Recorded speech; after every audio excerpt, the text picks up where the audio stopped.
Hey, yo, nerds, and welcome to another episode of the Hashira Half Hour. I am still catching up on sleep post-convention. I've had 2 cups of coffee already today. I'm Hannah, and I am joined, as always, by Emily and Bryan. What's up, y'all? It's me, B Rye. Um, I'm riding out, that same post-con fatigue, but we're here. We're doing it, right? Absolutely. What's up, guys? It's Emily. Also, joining my friends here. We are just needing to catch up on those missed hours of sleep because we're getting old. Let's be real. But in good news for myself, I am joined as well today by my pumpkin spice latte. So we've heard about it. Just wanted to provide that follow-up that I know you were all eagerly awaiting. What number is that, Emily? How many pumpkin spice lattes have you had? Not as many as I would like, to be honest, but that's because I went on my trip. I think this is number 3. So it's not that bad. Maybe, okay, regular pumpkin spice number 3. If we're including a pumpkin spice chai, then this would be number 5. Today was my first pumpkin cold brew, and last night I looked at Johnny and I was like, it's criminal. We haven't had anything pumpkin yet. It's September. It's, Yeah. it's like we can pretend that it's not 95 degrees outside. Hey, it's 95, not 105. Exactly. That is an improvement over yesterday. So, Oh man, pumpkin everything. Before we dive into today's episode, I do just want to say a huge thank you to anyone who's listening and who joined us for our panel on Monday. We had so much fun running that. It was our first time doing a panel at a convention, and the turnout was really quite great. So thank you for joining us if you were there. We hope you had as much fun as we did. Look out for more panels because if you're in the Phoenix area and you're wanting to go to a convention, we're probably going to be showing up at more since we all kind of fell in love with doing it. So thank you to everyone who came out. That being said, today we are discussing episode 10, Together Forever. And this is another jam-packed episode. We're really getting into the meaty part of the show. It really only goes up from here. But the first thing I wanted to call out in the episode, we're just going to dive right in, is the tail end of the fight against our 2 demons. This is the first time we see a demon have enough time after getting beheaded that he still attacks the Slayer who took him down. That Slayer, of course, being Tanjiro. And boy, was it a tough little minute there for Tanjiro, getting just completely thrown around like that. So my first question is, how do y'all feel about that demon's determination to take Tanjiro down even after losing to him?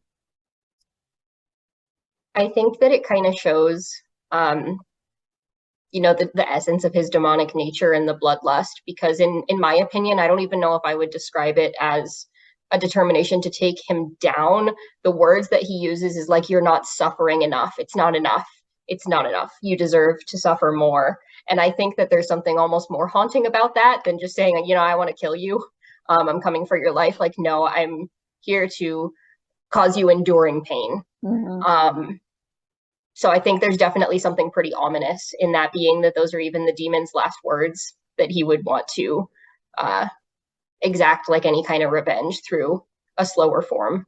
Yeah, I definitely agree with that, right? The suffering and that ominous being, it gives me Joker vibes, because when the Joker dies in the Arkham City games, at least not canon to the comics, it's a very similar situation.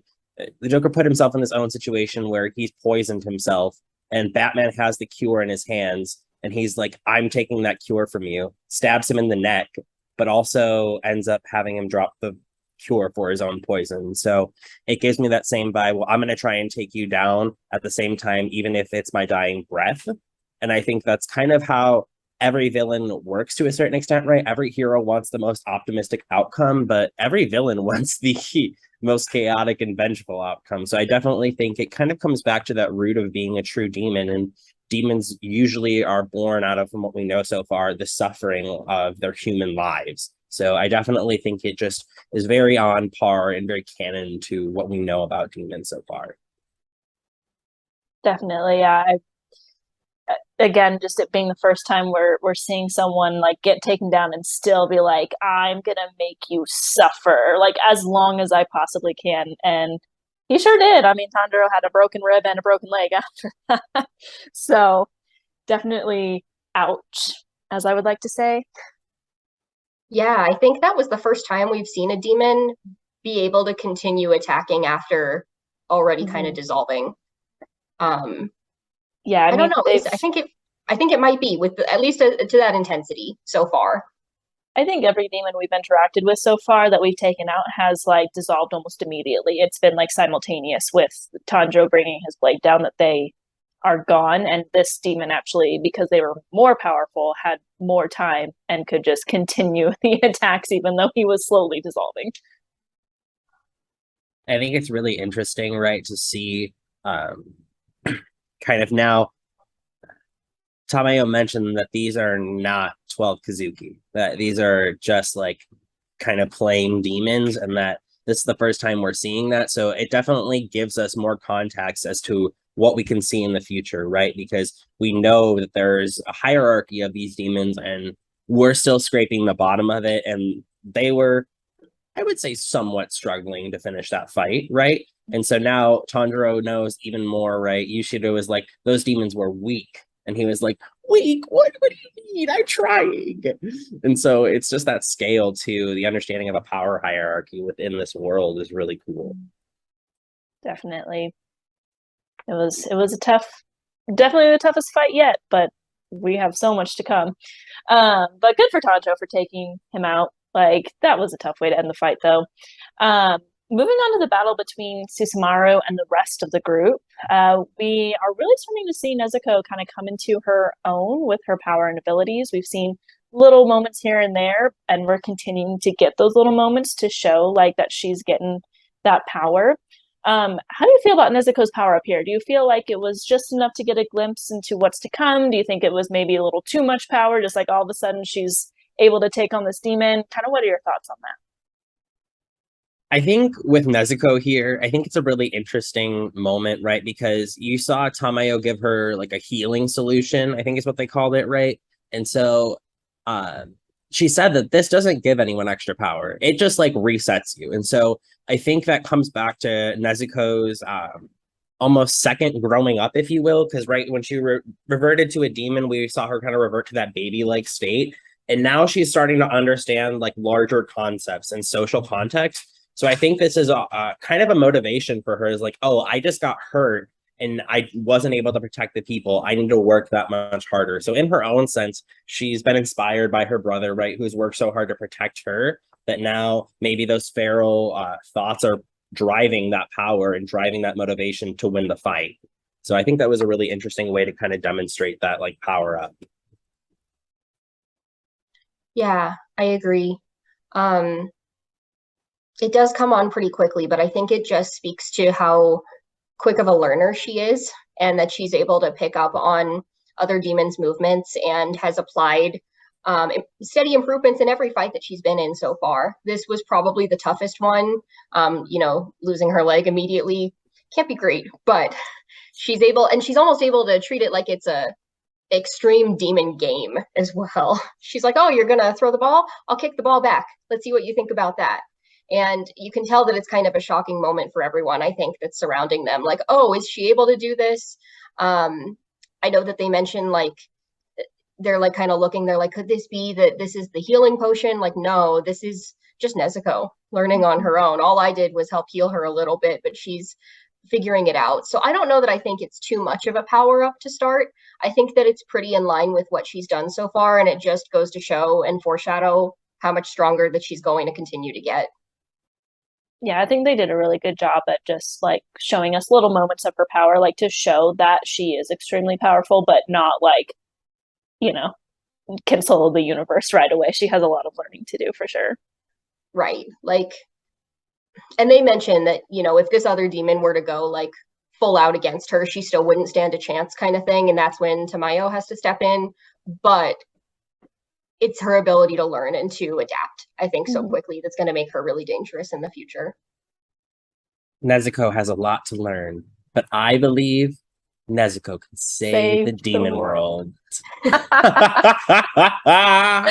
We always have to throw in those little Avatar references Every because once in a while. we love that. We love Avatar here in this house.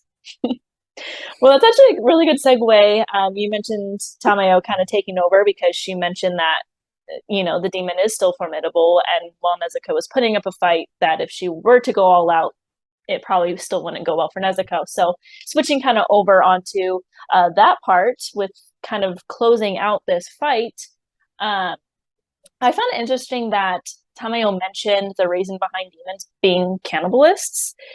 It has to do with Muzan not wanting his own creatures that he's kind of created because he's the first demon banding together against him. So do you think that Tamayo's statement held true? And how do you feel about the possibility of Muzan being maybe ever so slightly insecure?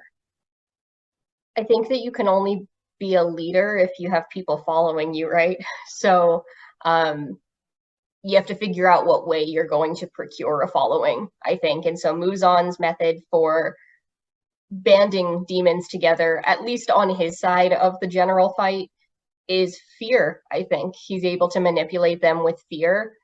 And so I do think that her statement holds true. He doesn't want his own creatures banding together against him, even though I do think he probably could put up a pretty formidable fight, given that they're his own blood and kin. Clearly he's insecure because I'm sure that Muzan still has his limits, and he's going to be able to try to conquer the Hashira and the demon slayers a little bit better if he has the cooperation of all of the demons. Whereas if it's all for one or they band against him, it's not going to go well, I don't think, in the war that's ultimately upcoming. So I do think he's slightly insecure, and I think he uses fear to manipulate his following. Yeah, I mean, I feel like that's kind of that everlasting good versus evil battle, right? The good people have to find their security in their own beliefs, while the villains are always going for that, continual creation of insecurity in others to then procure a following. And so I think that's really what's happening here is we're seeing Muzan trying to continually create insecurity amongst his own followers. And hey, you can't trust the other people around you. And so, like, if you are a cutthroat person, you can make it with me. And I think that's where he's trying to balance the amount of fear that's there, because the 12 Kazuki, from what we know so far, are supposedly like his followers, his disciples, and they all kind of stand very strong from what we know of them. So I think it's that there is a certain amount of trust there, but also Muzan has to have the upper edge in any conversation or encounter that he has, or that is where that insecurity comes in, because again, he does have limits and we don't know those yet, but we assume that they're somewhere far beyond where, the demon slayers are. So having, more support is always good for him. Yeah, I think it's interesting too because he doesn't want them banding together, but keeping them from working together also means that it it kind of gives the demon slayers an upper hand a tiny bit because of the teamwork that they have to, take on the demons. 3 people will work together, as we'll see, coming soon, to take on one demon while that demon has to fend for themselves because they can't work together as a team. So he is insecure, but it's also kind of not helping him in his fight against the demon slayers. All villains have to make bad choices. I think this is one of his. So one final call out for the battle. We really can't not talk about the Kibutsiji curse. What a horrible, gruesome way to die. Like, I always say that this show is not as gruesome as like Attack on Titan is, but in these moments, it's like, yeah, it's kind of the same. At least they turned away. The camera didn't show the full thing. But how do you feel about that power that he holds just by them stating his name, even in a good way, stating his name? I think with this battle, I think it's so interesting because I love to see when fights get turned upside down. And like we kind of talked about, right? Nezuko was not going to win that physical battle on her own. We saw kind of, the strength, but really had it been an all-out fight, she probably wouldn't have survived. So Tamayo playing this kind of like a chess game and getting her to open and expose her own king was genius, first off. But talking about the kind of gruesome way to die, honestly, love to see it. Like, I love to see a bad guy like do bad guy things. Watching kind of that curse just occur was like, wow. Because we talked about how that demon from the swampy demon, he even, was paralyzed in fear. And now we see the execution of that fear, right? He was able to stay silent and Tanjiro ended up ending him. But now seeing the actual repercussions of it is even worse because that was awful. Like, wow. It's just very, very concerning for kind of Tanjiro knowing the power level he's at right now and his end goal of wanting to take down Muzan. It doesn't line up, and it gives you a lot of anxiety for what comes up next for Tanjiro.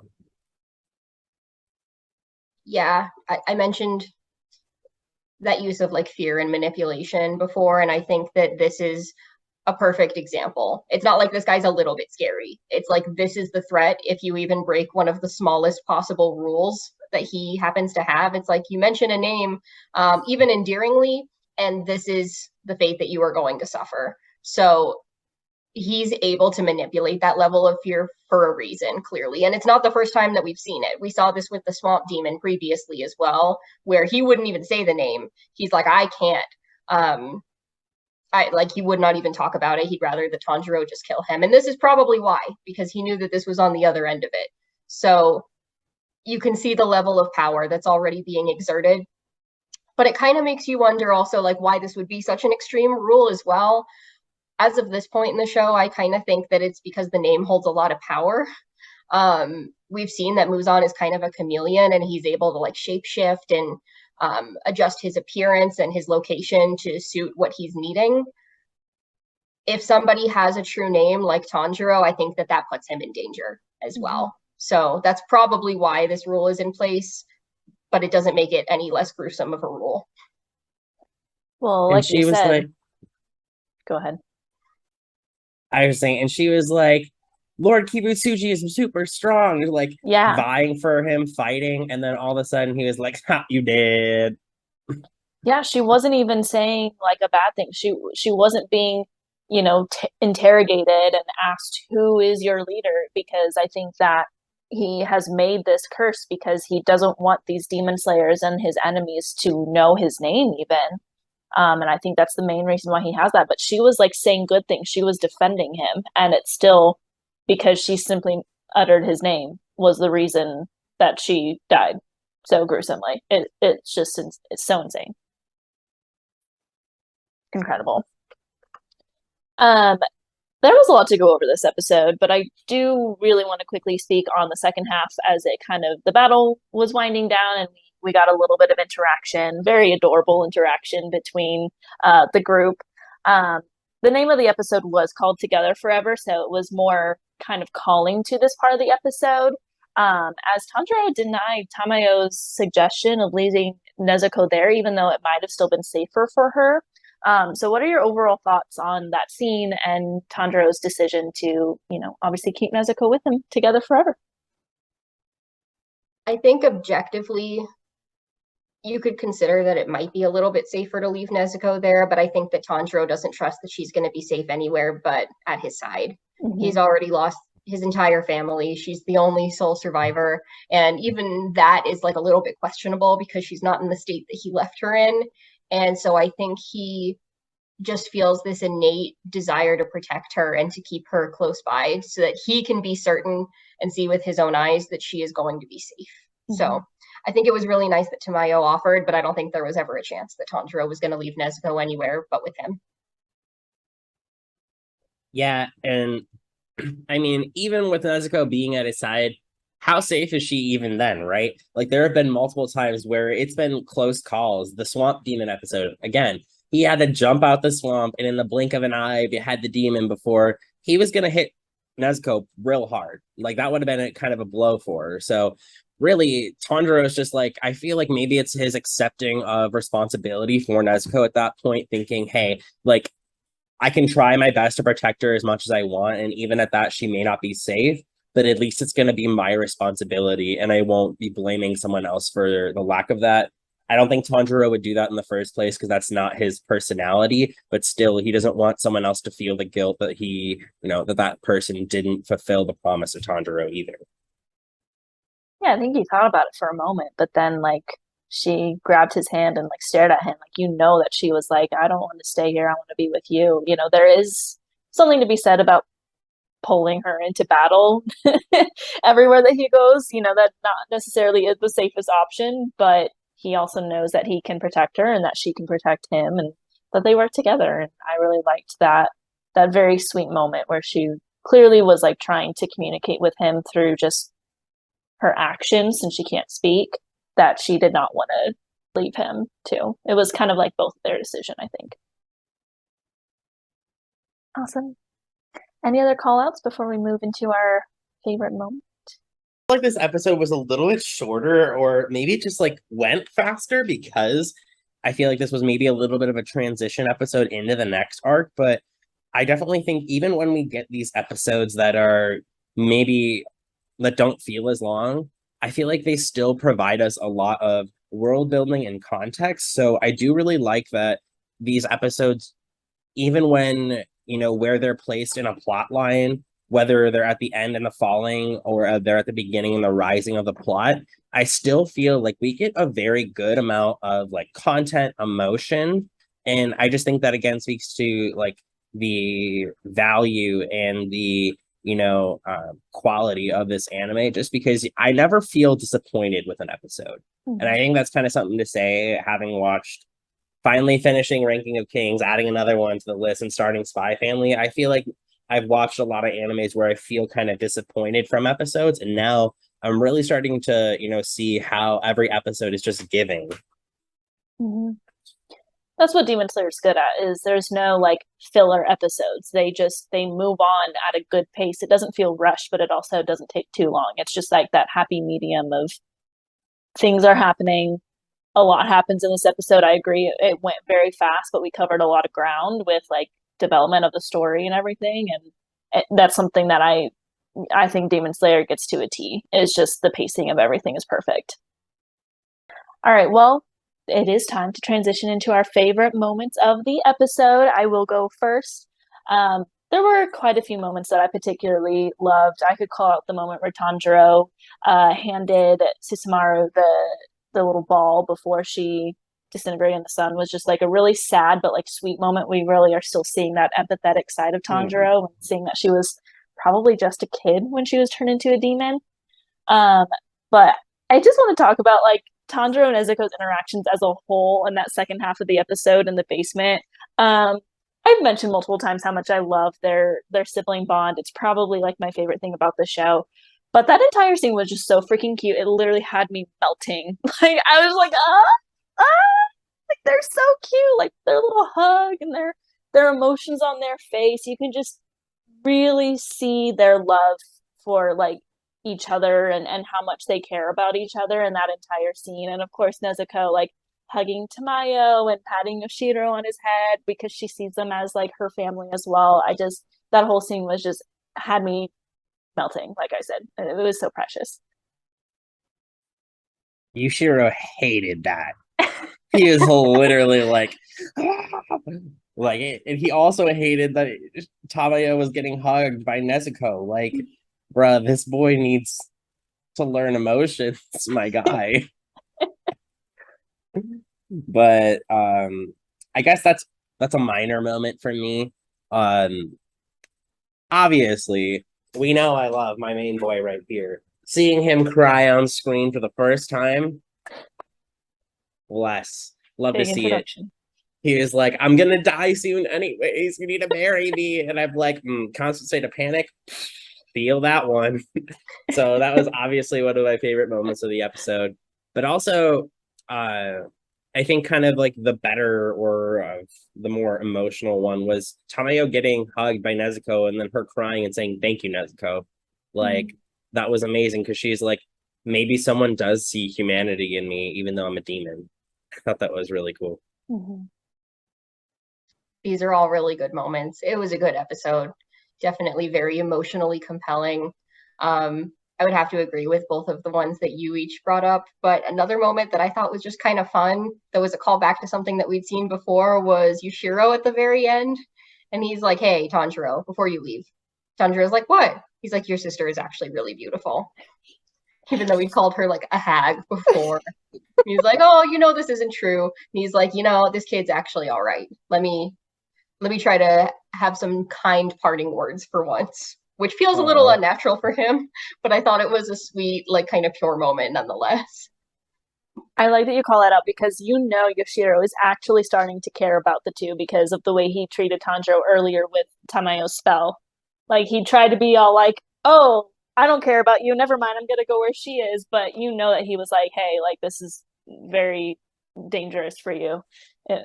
We love some character development in like 2 episodes. Come on. All good things. And I think it's really because of Tamayo like driving that. Like, he follows Tamayo everywhere, and I think maybe he's starting to just follow her, or maybe he's gaining his own independent thoughts here. I think this is kind of a moment for one of our foils in this entire show to then kind of grow and maybe kind of flavor and contextualize some of our other characters. So I think that's a really cool use of that minor character there. Mm-hmm. Absolutely. Well written. Well, next episode, we're getting Zenitsu. He's finally coming to the story. Woo woo! Yeah, he sure is, and I can't wait to see him cry some more. Likewise. The meme that is to come of Tanjiro's face. Can't wait. I think that is all the time we do have for today, though. So thank you, everyone, for listening in. Don't forget to subscribe, comment, download, review, all the fun things if you're listening on a podcast or watching on YouTube, comment, subscribe, all that fun stuff. You can also follow us on our social media. We are on TikTok, Instagram, YouTube, Twitter, all the fun things at Hashira Half Hour. Thank you for joining us, and we'll see you all next week. Umai. Umai. Umai.